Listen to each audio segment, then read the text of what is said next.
Go up first. Before we start, I'd like to just take just a moment, have a moment of silence for our good friend Jeff Parker that passed. I think this is the first transportation meeting we've had since that incident, so let's take a moment and think about him and all the service and the dedication he gave to our state. Thank you.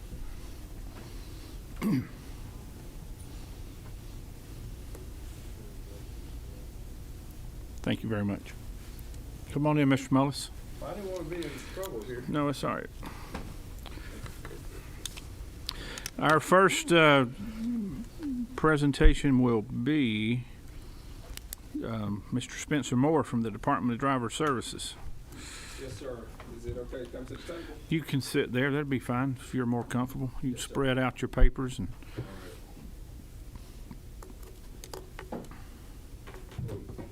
Good afternoon, Mr. We're almost in the evening, Mr. Chairman. And that's fast. I didn't mean anything by it, Mr. Chairman. I'm listening. My crush and run gravel order I asked for. We were just about to get on that. All right. It's our honor to give our presentation for the amended fiscal year 2022. And I have a presentation that hopefully each member has been provided, and we'll sort of go with the presentation. The goal in the presentation itself is to address three aspects of our current appropriation request, which are people, technology, and of course facilities. We certainly appreciate the governor's recommendation on the items that he has recommended for the department. Also certainly appreciate the House's recommendation, and we hope that you will have favorable approval of the items that we are requesting. If you were to go to page 2 of our presentation, I'd like to give a little bit of information about how the department is doing. Obviously, we're no different than any other agency. We've had challenges with COVID over the last year or so, and a number of folks that we have coming into work, but I can tell you, unlike many other states, your Department of Driver Services has never been closed, and we're serving citizens, and we continue to do that each and every day, and we're proud to do that. In our state, most people are not aware of this, but we have 8.6 million Real ID enrolled customers. If you remember, about a decade ago, we started Real ID. So as a state, we pioneered out, took a mandatory approach to ensure that those who got a credential or got a driver's license or identity card in our state have been properly vetted to make sure that they are who they say that they are. And we are 99% compliant with the federal Real ID rule. This is much higher than most other states, and we're very proud about that number. Our examiners and our staff have worked extremely hard in order to get to that position where when we provide a credential, we're providing to a person that we know who they are. We have 8.2 million licensed drivers in our state. Last year, we were able to see 2.6 million of them face-to-face for transaction in our buildings. So we have been open and operating and doing everything that we can to serve our customers. But more importantly, we were also able to serve 1.2 million folks online, or I like to say serve them at the convenience that they feel like they want to be served, whether it's on their computers, their phones, or other mechanisms that we have in place in order for customers to get served. We have, as the map shows, 67 locations in the state. 10 of those 67 locations are CDL locations. That's something that, of course, has been a high priority of the agency. We are happy to report that we are on target to open 2 new CDL sites, one in Douglasville and another in Hazelhurst in 2023, early in 2023. And it's our goal to continue to provide fast and efficient, but most importantly, secure services for citizens of our state.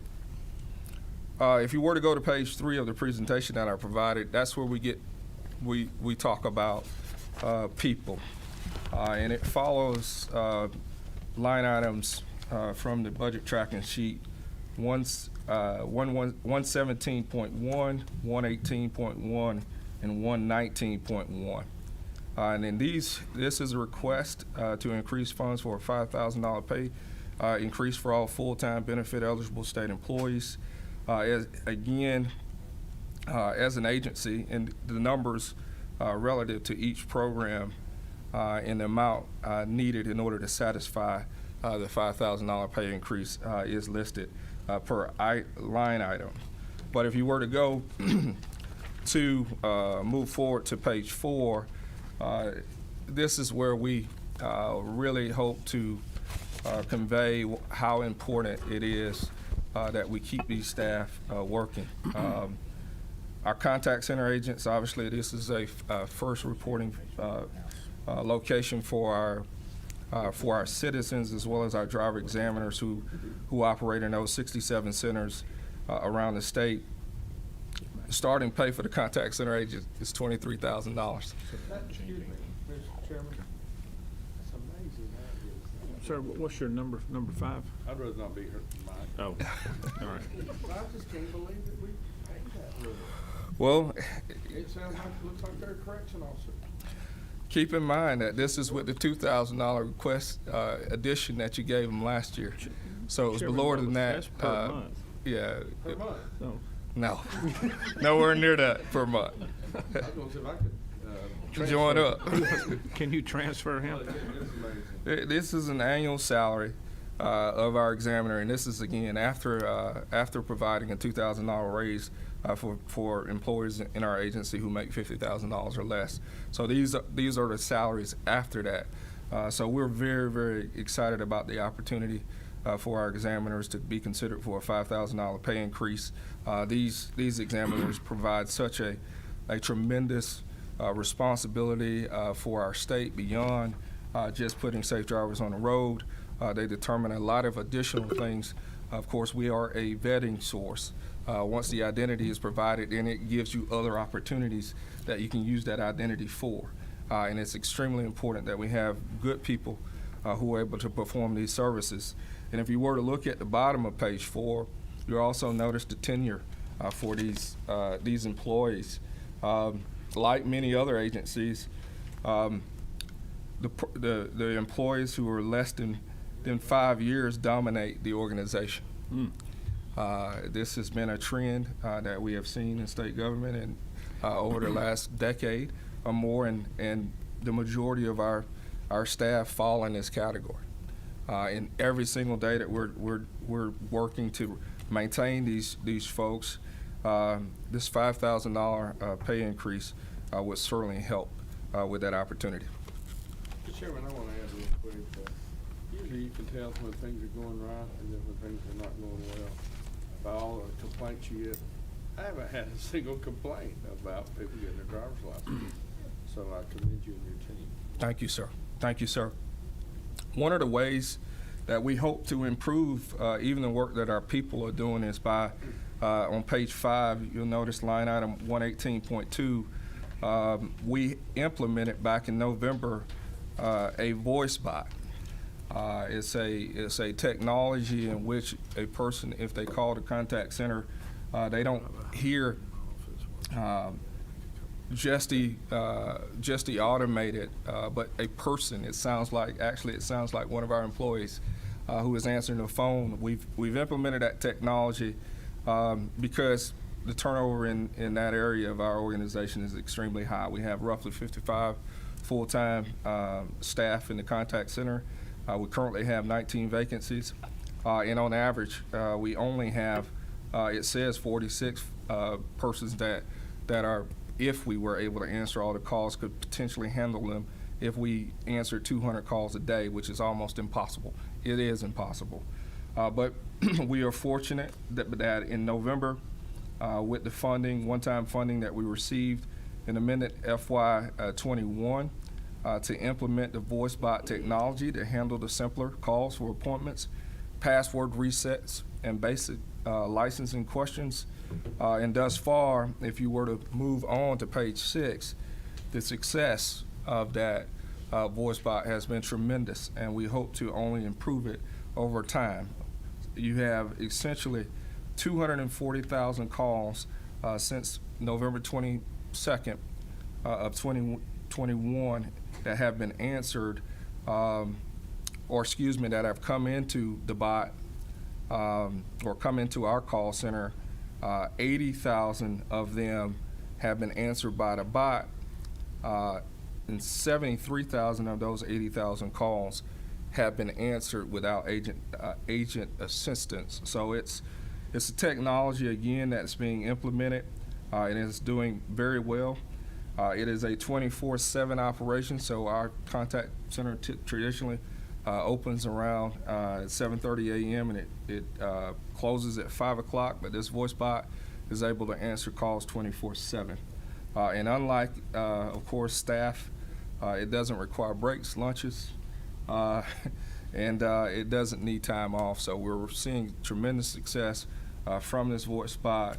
Our request in the budget is $125,000 in order to pay for ongoing costs associated with the maintenance and support agreement for this technology, which is provided by Microsoft.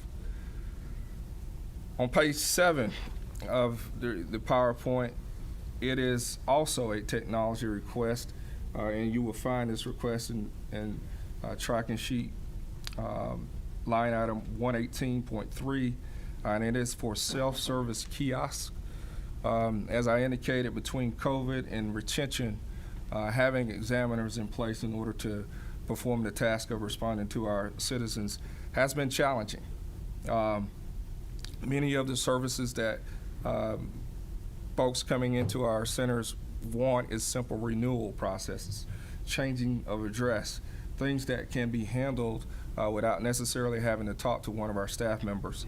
We are proposing $1.267 million to purchase 15 kiosks in our busiest customer service centers.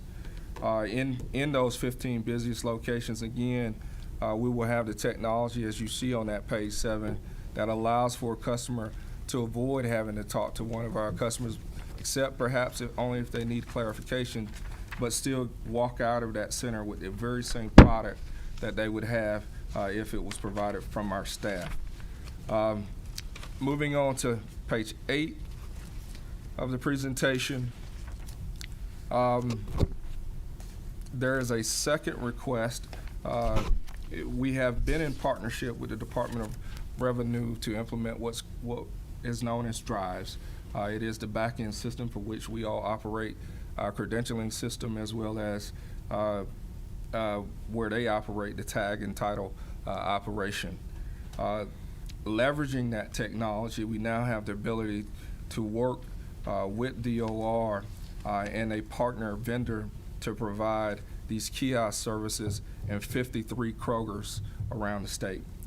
So beyond what we're able to do in our 15 busiest centers, also providing additional 53 self-service kiosks in those locations, and I've listed on page 8 exactly where those locations would be. As far as the ones that are located in centers, and these 53 are mainly located in our highest volume areas around the state, where we have the most challenging problems with retaining staff. Mr. Chairman, my last slide is for tracking sheet line item number 118.4. It's funds to repave the CDL pad or carousel in Dalton. This is one of our 10 CDL sites. If you notice the cracking in the pavement over time, since we've been testing big trucks there, it has been in use since 2006, and of course has never been repaved since that time. We are seeking funds that the House has recommended be cash funded. This was an approved item, I should note, from the governor's recommendation in bond funding. So there has been approval by both the governor as well as the House to move this project forward. Mr. Chairman, I yield there for any questions there might be for any of the items in which I presented. Any questions? Mr. Ginn, number 8. Yes, sir. Thank you. Said Commissioner Moore, good to have you here. Said they appreciate all the information. I know this might not be your field of expertise, but it was kind of interesting. And right before I came up here, I got off the phone with one of our sheriffs, and he was asking me, he said, you know, why is it that we can't give youngsters more drive time with their parents on a learner's license? And I said, well, that might not be the worst thing in the world. I'll run it past a few folks that might know, and I'll ask you, just as one of the issues license, what would be involved if we had to say, okay, let's, instead of starting learner's license at 15, if we said, okay, once you turn 14, you can get a learner's license, not change anything else, but allow them more drive time with their parents or guardian to teach them more about driving and maybe at a more attentive age. You want to put a 14-year-old behind the wheel of a car? There's a lot of them that have been doing it a lot longer Let's do this. We've got people waiting to do their budget reports. Y'all, I will. if you want to step That'd be out, great. Yes, sir. y'all want to step outside and talk about that, I we'll will. do that. But I don't want to take We can follow other up people's another time, but I This just isn't a I wanted budget to issue. throw that one out to you and see. Okay. But I don't want my 14-year-old driving anytime soon. Thank you. Well, I didn't want you driving either, Gooch. I drove on a farm. Thank you so much. We appreciate what you're doing. Thanks. All right, let's move on quickly. Mr. Murray, Department of Transportation. He can get this done in 3 minutes, can't you? I'll try to be ahead of schedule and under budget. My two favorite Always. things. That's the way we like it at DOT. All right. Well, you guys just counting Commissioner Moore's slides. I thought I was going to be shorter than him, but I'm a little longer. But You don't have to go through them in detail. there you go. We'll jump in. Just a reminder that there's a lot going on with the federal infrastructure bill. A lot of that's still being unpacked and understood. Guidance is beginning to come out on what these programs are. I always like to show those buckets, the existing formula buckets that were plussed up, new formula buckets, and some of that guidance of new formula buckets was like the National Electric Vehicle Infrastructure. Guidance just came out on Friday, but each state will have to prepare a plan to send to the Federal Highway Administration to be approved by August 1st, and approval would be no later than the end of September of this year before you can start drawing down the money. And the guidance is that these electric vehicle chargers would be no further than 50 miles apart on the interstate and no more than 1 mile off the interchange. And so the first focus will be on interstates. But I just thought I'd bring that to your attention, and I'll circle back to why that's important in a minute. But a lot to unpack here, lots going on. We'll continue to keep Chairman Ginn and the Senate Committee, Transportation Committee, as we get more details. We'll have further dialogue. The next slide is slide 4, and it says slide 4, but maybe it's slide 3. Next slide anyway. It's got the pending IIJA federal reauthorization.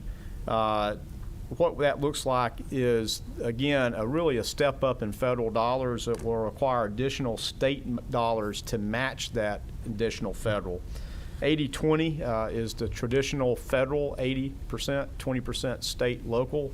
Match is always good leverage, but you can sort of see the dollars we're talking about each year that's going to go to these new programs that we're talking about, like EV, the Protect, carbon reduction, plus the plus-ups of the existing federal budget programs. And I'll just remind you, there's a lot of federal buckets that we have to marry our state budget up to. So sort of uniquely, again, in the IIJA, or the bipartisan infrastructure law, was the fact that it was such a rise in the first year, being about a 21% rise in the surface transportation programs and almost a 30% rise in the first year in the transit programs federally. The next slide, IIJA BIL versus federal appropriations. One of those things we have to remember is that Congress has not funded this infrastructure bill fully right now. Congress is working on the second continuing resolution that goes to February 18th, which is Friday. The House actually passed last week a continuing resolution to March 11th. And under continuing resolutions, appropriations are based on the previous transportation bill, not this current bipartisan infrastructure law. So to date, Georgia DOT has the ability to get reimbursed $464 million of federal money. Needless to say, since October 1, we far exceeded that. We actually continue to advance federal projects, and we haven't slowed those down yet by being able to basically give the federal government an IOU. And when they do appropriations, we can reimburse ourselves with federal money. This graph at the bottom of the slide sort of shows the complexity of how the continuing resolutions are going to squeeze us as the federal fiscal year and the state fiscal year overlap. So as these continuing resolutions continue to march to the right of the page or further into the future, most of the federal match is going to hit us in budget year 23 for federal fiscal year 22. And so we're getting a little squeezed and compressed, and that certainly has an impact as it goes back to that previous slide of matching money you need. So there could be more of an impact. And we'll continue to keep you posted. We'll see what the Senate does this week, and then when Congress or when the House comes back into session in a couple of weeks. The next slide, and again, Can I ask a question on that? Yeah, what number are you? 9. So the match is 71 million, or is it going to be more than that? so the additional federal match due to the increase in funding of the bipartisan infrastructure law Yeah. was about $72 million in fiscal year 22. And then 78 million? That's correct, and it continues to step up about 2% per year. Okay. All right. The next slide, Commissioner Morris talked about workforce, and again, I showed this slide at the joint appropriations. As he said, the workforce has definitely changed, and the sort of the bottom left there, you can see that 56% of our workforce now is less than 10 years experience. Just last week, we had our Construction Project Engineers Academy, the people that are managing our construction projects, and the average tenure of those employees was 3 years. And so we've seen a drastic change. I remember some chairman by the name of Gooch back in 2015 said that when HB 170 passed, we didn't want to see the department increase its headcount. Mr. Chairman, it's gone the other way, so I'm not sure if you've done well. I'm not sure to thank you or blame you, but Now you can't hire them if you wanted to, right? that's the challenge we're faced with. So I certainly want to acknowledge, though, that our employees are our most important asset. Again, 60% resignations. You heard Commissioner Moore's talking about his entry-level salary. Our current maintenance entry-level salary is $12.55 an hour. So it is hard to compete at that. What position is that? That would be an equipment operator one. $12. $12.55. And I'll show you in a minute, we have some plans to try to help get people in the door. We do need to drive our head count back to 4,000 people so that we can be responsive in times of emergency, inclement weather, and the like. The next slide, 6, is the amended revenue comparison. Instead of going by line through the track bill of HB 190, I'm going to give you a higher level summary of everything. This is our revenue comparisons. Excise did not change. I will say this is a positive number for excise. If you remember, we did have the Colonial Pipeline incident and suspension of excise tax during that time, so this is a very good excise number. You can see that transportation fees were at $56 million. The rideshare fee out of the Transit Trust Fund there, again, add of 9.8 dedicated to transit. And I would say about those rideshare fees, as we get more through the pandemic, I would continue to expect those numbers to be robust and continue to grow. There was a state general fund add of about $30 million going to intermodal. And then you can see that Greta is attached over to the Department of Community Affairs, so those are the dollars going back out to Greta, and Executive Director Tomlinson may speak to that in his budget presentation. So that's the makeup of the revenue. And on the next slide, I always like to show this one, and you've seen it before, is sort of where does the money go. In the big buckets, collapsed several of our state budget programs. The capital projects, being capital construction, capital maintenance, and local roads admin, constitute 46% of the state budget. The next biggest budget there is routine maintenance. That is, again, what it takes to upkeep our Georgia's roadways and roadsides at 20%. The local maintenance improvement grant program, which is such a great program for our local governments, at 10%. So those three constitute 76% of our budget. And so I just like to always show, again, where the dollar's being used. The next slide has the amended budget and from the House version. And let me start at the top with GO bond debt. There's two fund sources listed, either motor fuel or fees. And you can see that there was a $74.5 million fund source swap with motor fuel and fees. The 74.5 motor fuel was distributed back through the rest of our budget programs. Previously, there were fees in that, and it makes certainly an accounting challenge in capital construction, having fees and motor fuel in that. So the 74.5 was redistributed. You can see that 52.2 went to capital construction, again, to deliver projects. The rest of the budget items are dealing with recruitment, retention, and filling vacancies through the $5,000. So instead of going line by line, all the programs beside capital construction, capital maintenance, local roads admin, and intermodal, constituting about $22.3 million, are redistributed for those personnel initiatives.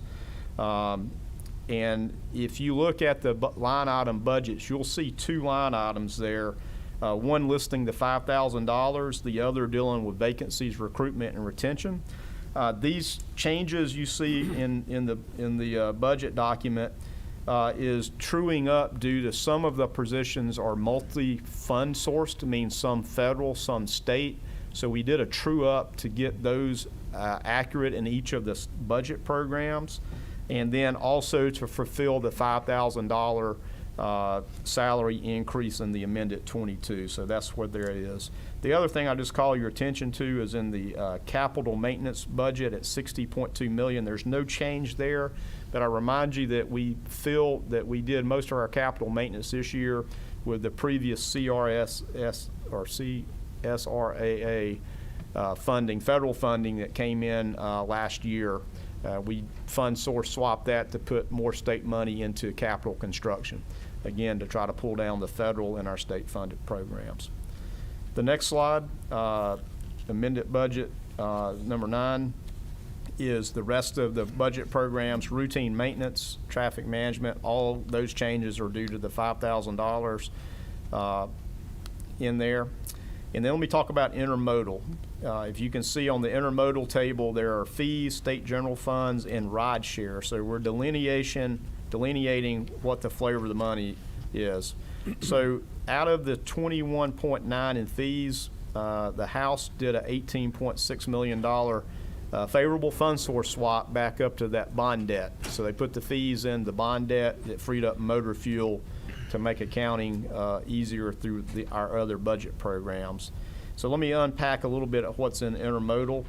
There was about $53,000 for the $5,000 pay increase. There's $1 million in general funds added for matching to replace the ferry to Sapelo Island. That is federally eligible, and we will seek federal dollars to replace the ferry. The $1 million will go toward the match.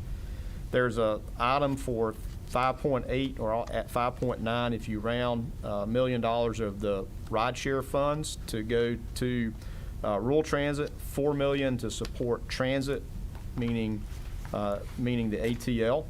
And then the House added state funds for $10.3 million for short line rail increase to help our conditions of our short line rail to get us to Class 2 standards, which is 286,000 pounds and up to 25 miles an hour.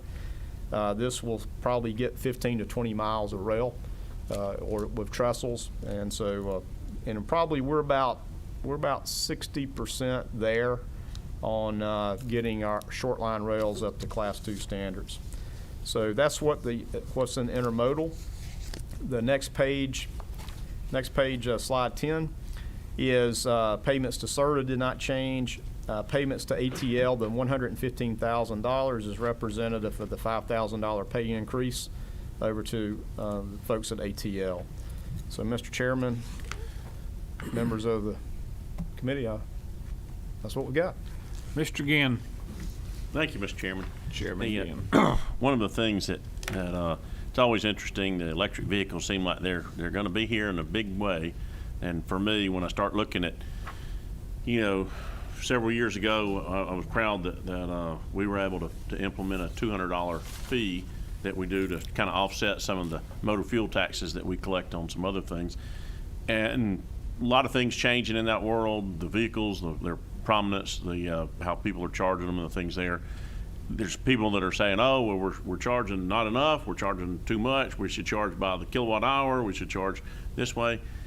Anything that either the department can help us with to take a look at, what y'all like to see. And I'm not sure now that a lot of states are in that boat. We'd love to make sure that we're on the right track. So if you can help us with that, that'd be tremendous. Absolutely. And certainly look forward to it. And I meant to come back to it when I said something earlier about the EV and the new program, which is certainly getting that information last week was very helpful.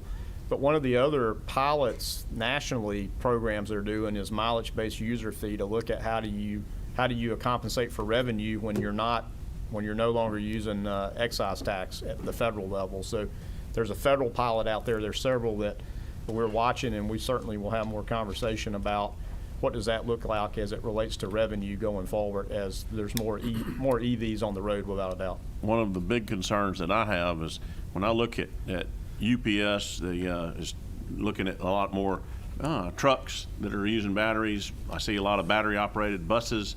So, those are the folks that are the heavyweights. They do more damage than the lighter cars. So I'm not sure what we're doing there and exactly what y'all would recommend that we do. But Sure. That's where I'm sure some of our transit folks will help us with that. So. You recall we have a study committee resolution for that topic Yes. of EVs.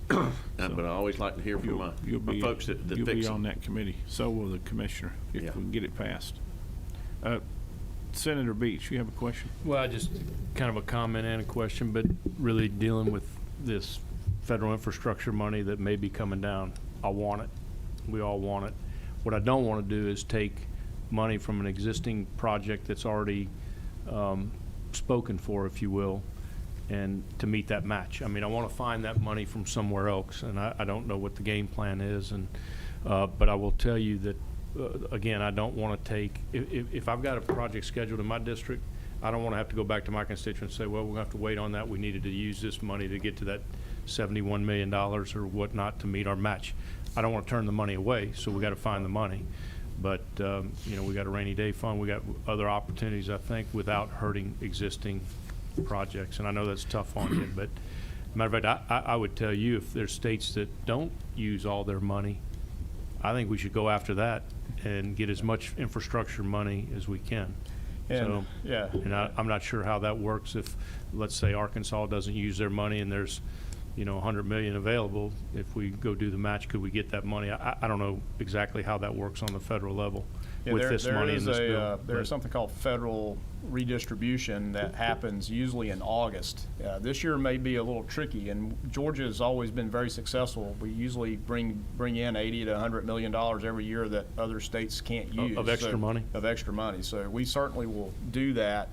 The tricky part of this is sort of back on that timeline slide I showed you, that since these continuing resolutions are happening, no state's going to be able to access those new dollars just yet until Congress passes appropriations. And so the timeline between now and the end of September to authorize those dollars is going to get very tight, and especially for these new programs that, again, it's going to be sort of hard to get access to those dollars. So we certainly will be aggressive to do that, and I certainly acknowledge and appreciate your comments that HB 170's done a lot of good, and we've got a lot of major capital projects that we didn't federalize for a purpose to advance that now, we're trying to balance that out because you do want to pull down. 80/20 is always good leverage. Every one of us take that.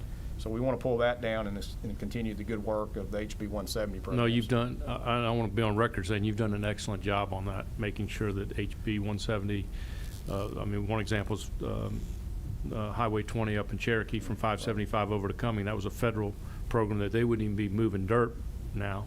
And you've got the phase 1 from 575 to Scott Road. It's under construction and going. So thank you for all you're doing. I just want to make sure that phase 2 and phase 3 happens, and we don't need to use that money to get to this other money as bad as I want it. I don't want to hurt our existing program, if I'm making sense. So thank Gotcha. you. Thank you. All right, and as always, thank you. Looks like cold weather's about to be a thing of the past, according to Ella Dorsey on CBS. Winter's almost over. No, Ella's more predictable. All right. Well, Thank you for all you do. thank you. Thanks for all your help on winter weather as well. Yes, sir. All right, we have 2 more presenters today. Next will be the ATL, Chris Tomlinson. You'll be covering the Greta, CERTA, all of the alphabet agencies, right? Yes. A to Z. How you doing? I'm doing good. Good. Good evening, Mr. Chairman, members of the committee. I will try to give you back some of your time, but if you have our slides in front of you, I'll be presenting on the amended fiscal year 2022 budget for the 3 authorities as recommended by the House. If you're looking at slide 2, I'd like to begin with Greta. The amended budget recommendation from the House includes $15,146 for the statewide adjustment related to the pay increases for employees. You may recall that we have a matrix organization, so that dollar amount is going towards 3 positions, if you will. So that's why it's as low as it is. But that is the only recommendation in the budget for Greta. Okay, keep moving. Yep. If you turn to the next page, you'll see the recommendation for the ATL, which also includes a statewide increase for salary adjustment of $115,689. Those statewide adjustments are related to 28 FTEs for ATL. And some of these positions are split funded between state and federal funds. But as far as on the planning function side, this is funds towards 9 FTE positions. And on the express operations, the commuter bus service, it's funding going towards 19 positions. If you turn to the next slide, I'd like to give you an update as it relates to the commuter bus service, express. So we're still running 27 routes out of 27 parking rides across 12 counties. While those trips are still lagging due to the pandemic, we've seen increases since 2020. I'm proud to say that although we had to reduce service, we maintained running service of at least 1 morning and evening run on all routes throughout the pandemic. Unlike some other operators, we never stopped service in any corridor. In addition, if you look at that picture at the bottom of page 4, there's been a lot of talk at the committee today about electric vehicles. So we were the recipient of a $5.4 million federal grant to put towards low emission or no emission, i.e. electric buses. And what you see that was parked right outside the Capitol is a prototype of the first all-electric commuter bus that's been federally approved. We're working with MCI as well as a company called Kiosks, who recently moved last year their North American headquarters to the Atlanta area. They will be providing the charging infrastructure. So a partnership between the ATL, Georgia Power, who's helping us with some of the infrastructure design as well as costs, Kiosks, who's now Georgia-based, to deliver what's going to be the first electric long-distance commuter coaches in the Southeast. It will probably either be the 2nd or 3rd in the entire country to have this long-distance bus. So we're very interested in watching closely what happens with electric charging infrastructure. How long does it take to recharge that bus? It's probably more on the order of 8+ hours, but how they're designed, when they come in for the evening after all their runs, they charge overnight, and they won't require charges during the day, although we'll have the option to do a top-off charge. The average express bus trip is 26 miles, but this is a heavy sucker. But we will be testing it on routes to make sure that it can just go and not need to recharge during its morning and evening, afternoon runs. Go ahead. Mr. Chairman, what's this busway? Said I'm looking at it and thinking, when you said it was heavy, just a regular bus is heavy. Said Yeah, I don't know. I can find out whether it's double, because, the batteries are basically running in between those front wheels and the rear wheels. It's probably not going to tip over, I tell you that. But to your point about infrastructure, it's weighing on the infrastructure. So well, that's kind of what I look at. As you turn those heavier tires, you turn up more pavement, so buses and bridges and everything else. So, thank you. Talking a little bit more about transit, I just wanted this committee to be aware that over the past 6 months, we've forged a partnership with MARTA, Gwinnett, DeKalb, Cobb counties, as well as GDOT and ARC for the joint funding and planning of transit on 285 on the express lanes. This will be a win-win for all these counties. It marks a milestone in terms of MARTA and non-MARTA counties collaborating and doing joint funding. So you'll be hearing more about that. Also, there was discussion about ride shares. There's nothing in the packet on this, but we're working closely with GDOT on the ride share fees that will come into the trust fund. And we have recommendations on some specific projects, both in MARTA's program as well as in the Cobb and Gwinnett area for application of those ride shares. So if anyone tells you that the state isn't helping participate to provide this match through ride shares or is not participating in transit, that is not true, thanks to the ride share fees that the General Assembly put in place. I'll keep it moving. Slide 6 is pretty short. There are no changes in the AFY 22 for CERTA. So I'll just move on to giving an express lane update because everyone always asks about the tolls. So I'm on slide 7. Happy to report to the committee that we are back to pre-pandemic levels as far as trips in the express lanes. And so that recovery's there. I know all of you are experiencing the traffic. So we're in good shape moving forward.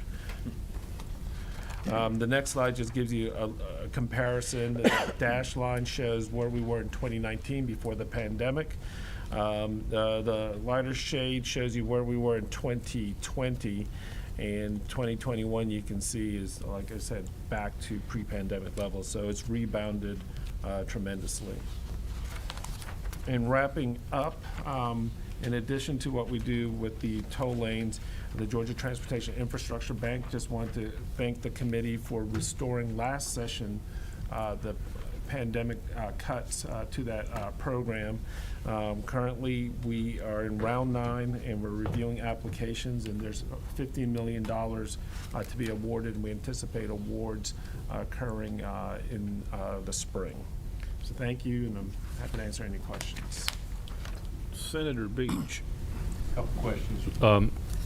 One, kind of on the federal match, if we were able to get federal transit money. The last time I was in D.C., this administration obviously is dedicated towards transit and is a high priority in the Biden administration. I was told by some folks that they were working on a 10% match on transit projects, not a 20%. Is there any truth to that, or is there any talk of that, I should say? There's some talk. They have multiple programs. When it comes to the capital programs, those used to traditionally see like anywhere from a 33% to a 50% match. One of the things they've done in IIJA is just stated as a maximum dollar amount that the feds will participate in. So, for example, what's called small starts, they raised the project size to $400 million, and they said that the feds can participate up to $150 million, and moving away from what the percentage is.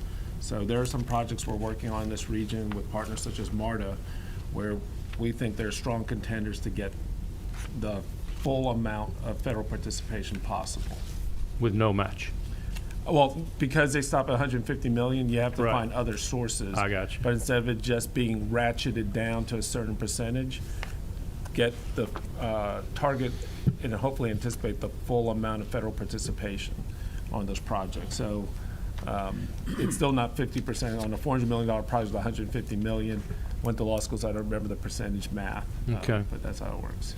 And then one final question, Mr. Chairman. When we passed the ATL bill, part of the ATL bill talked about rebranding and the logo being on every transit vehicle by, I think it was 2023 of next year, or 2024, one of those years. 2023. And I see it on a lot of the MARTA buses, the ATL logo, and I see it on the trains and different things. How are we coming with like Cobb County, Gwinnett County, all the other counties that are in the ATL region? Great question. Thank you for asking. We are coming along well. We've been working over the past year with all the operators. There's up to 8 that would have to put it on. We have plans. We've worked out color schemas with all of them. And we recently sent letters to all of them saying, is there any reason you're not going to make this deadline? Please let us know now so we can share it with the General Assembly. But we believe that all of them should have it on their vehicles in time for that January 1 deadline. And there's actually some federal money that came into the region that we're setting aside if someone's saying they have a problem with cost. MARTA is doing it in-house, and so this money is for all the smaller operators. But we should be able to make that, and you should see the ATL co-branding showing up throughout the region. Thank you, Mr. Chairman. Anything else, gentlemen? Thank you. We appreciate it. Thank you, Mr. Chairman. Good work. Last but not least, Mr. Poole. Mr. Chairman, if you would, may I have my finance director, Ms. Robin Bates, to join me, as well as the mayor of the great city of Cleveland. Oh, yes, absolutely. Bring the mayor of Cleveland up here right away. We have some serious concerns about some road problems over there.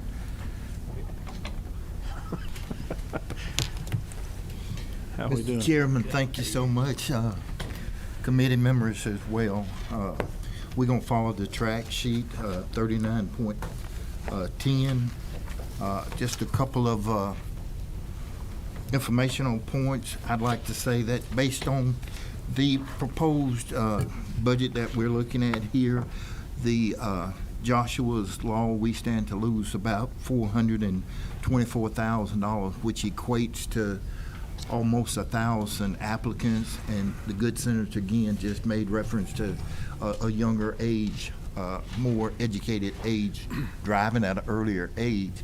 So with that said, we just want to make sure that you're familiar with the lack of at least 1,000 applicants that we will lose because of this shortfall. And I'm going to defer to the good mayor to But talk you're a little not bit more recommending about we lower driving age to 14, are you? And no, sir. Okay. I'm not. Being a former trooper, I'm not.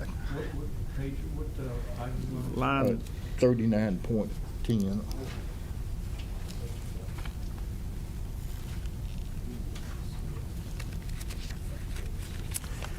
Mr. Chairman, if I can go ahead and Yeah, go ahead, begin. Josh. Just a few statistics to throw out to you. In FY21, we awarded about 5,400 scholarships for drivers training to 15 to 17-year-olds. That's a 7% increase in the number of scholarships that we awarded, despite some cuts that we received last year, as we were able to be good stewards of our funds and re-award some of those.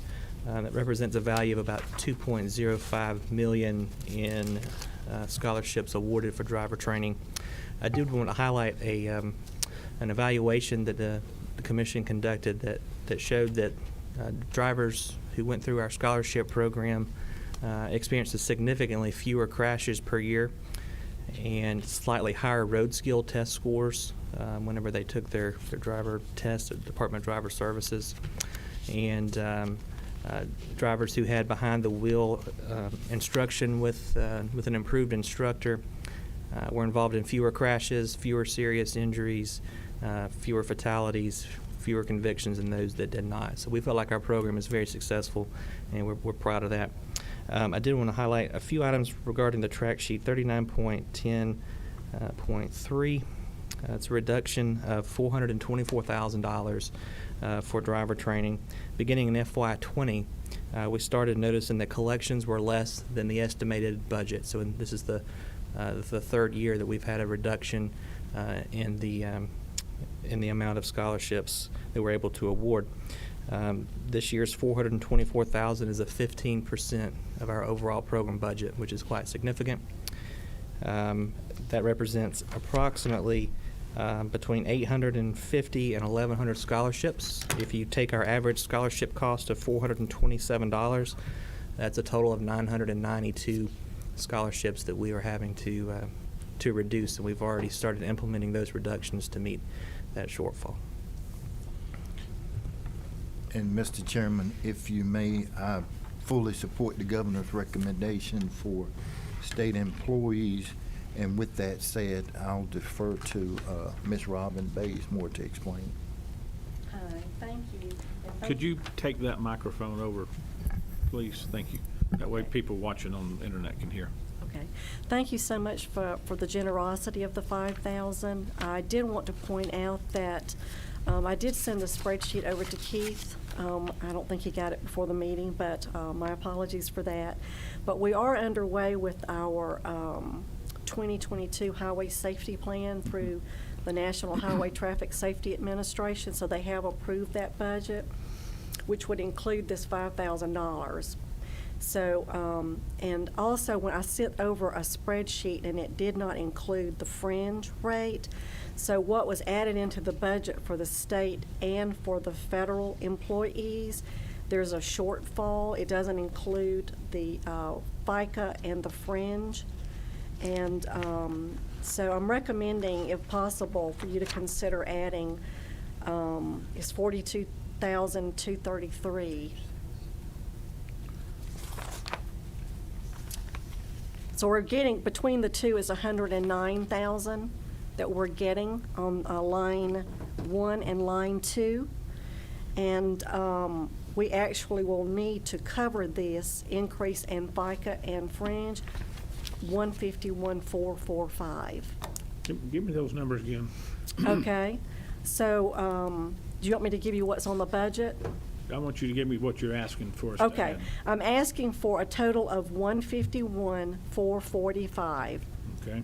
to cover both the federal and the state for the 5,000 plus FICA and fringe. So it'd be FICA.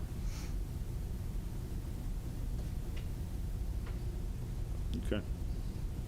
That would be the state's portion? Yes, sir. Okay. You got that? All right. Is that all? Yes, sir. Y'all happy with everything else? We're happy if we can have that 424 restored to keep us from losing those. You see that tall guy on the back row back there? He's watching all this, so we'll have to have a long discussion on where we get that. You're not recommending we cut something else for the governor's priority, are you? No, sir, I'm just bringing it to your attention. I didn't think you would do that. I would And not see do that young lady over there on the other side of the room? She's gonna go back and tell the speaker what we're doing, and that wouldn't be good either. So, we'll just have to talk about that, Yes, sir. Director. But, I appreciate your consideration. all right. Yes, sir. We appreciate what you do. Mr. Gann, we couldn't finish today without a Oh, you know final what, baby. question. Said we are in the right thing to talk about this. I had one of the sheriffs that brought that 14-year-old on the learners, and if you would give me a little more details on, because I know, it's all age dependent with the kid and their level of maturity and the things there. But what happens when you change that law? So You have more deaths. would you? Putting more 14-year-olds on the road? I don't know. I mean, his thought was, they have more time behind the wheel with a supervisor, a guardian, and they're probably more receptive at 14 to instruction from the parents. I don't know whether they would be or not, but that's where, for me, this is one of your sheriffs that brought it to me, and I said, I don't know whether that be one of those things that would be where it would fall out. Sure. Senator, thank you for your question.